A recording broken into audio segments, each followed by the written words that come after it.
భారత్ని రెచ్చగొట్టి యుద్ధంలోకి లాగడానికి చూస్తున్నటువంటి బంగ్లాదేశ్ తాజాగా చేసినటువంటి ఓవర్ యాక్షన్కి సంబంధించి పార్థసారథి పొట్లూరు గారికి సంబంధించిన ఒక కథనం చూద్దాం. తెగేదాకా లాగుతున్నారు. మోడీ వదిలేస్తారా, గట్టిగా పట్టుకుంటారా? గట్టిగా పట్టుకుంటే తెగుతుంది, వదిలేస్తే తెగదు. బంగ్లాదేశ్ బెరాక్టర్ డ్రోన్ని భారత్లోకి పంపించింది. ఈశాన్య రాష్ట్రమైన మేఘాలయ మీద బెరాక్టర్ డ్రోన్ ఎగరడం గమనించిన స్థానికులు పోలీసులకు ఫిర్యాదు చేసినట్టుగా తెలుస్తుంది. అఫ్కోర్స్ భారత సైన్యం ప్రజల కంటే ముందే గుర్తించింది బెరాక్టర్ని. బెరాక్టర్ TB2 టర్కీ తయారీ UAV. బెరాక్టర్ TB2ని మొదటిసారిగా ఉక్రెయిన్ రష్యా నేవీ మీద ప్రయోగించి సక్సెస్ అయింది.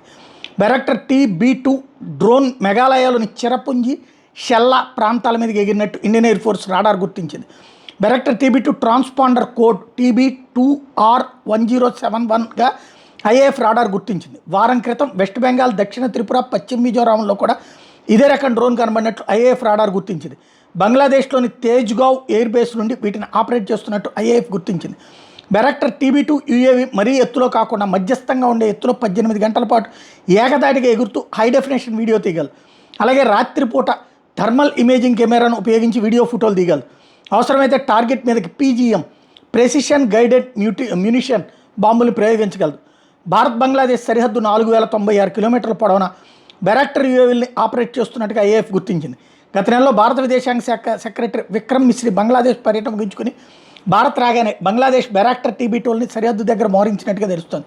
అప్పటి భారత ప్రధాని శ్రీ అటల్ బిహారీ వాజ్పేయి గారు లాహోర్ బస్సు యాత్ర చేసి రాగానే కార్గిల్ యుద్ధం మొదలైంది. ఇప్పుడు మన ఫారిన్ సెక్రటరీ విక్రమ్ మిశ్రీ గారు బంగ్లాదేశ్ వెళ్ళి రాగానే UAVలతో రెచ్చగొడుతున్నది ISI. ఇది బోనస్.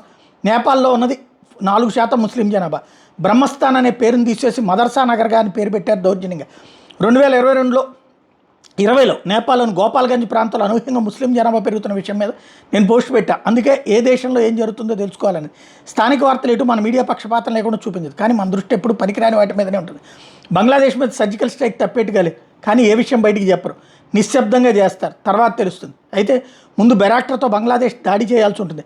అలా చేయడమే మంచిది, ఎందుకంటే ఒకసారి చెప్పు దెబ్బ తింటేనే కదా నొప్పి తెలిసేది. ప్రస్తుతం అయితే ఇది చాలా ప్రమాదకరమైనటువంటి నిర్ణయం.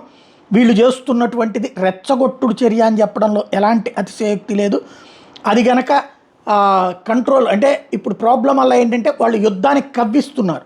మనకి ఇక్కడ సమస్య ఏంటంటే ఇప్పుడు యుద్ధానికి మనం కనుక రెడీ అయిపోయాము అంటే కనుక ఆటోమేటిక్గా దాన్ని అడ్డు పెట్టుకుని భారత్ని యుద్ధ రంగంలో కంటిన్యూగా మెయింటైన్ చేయాలని చెప్పేసి భావిస్తున్నటువంటి పరిస్థితి ఉంది.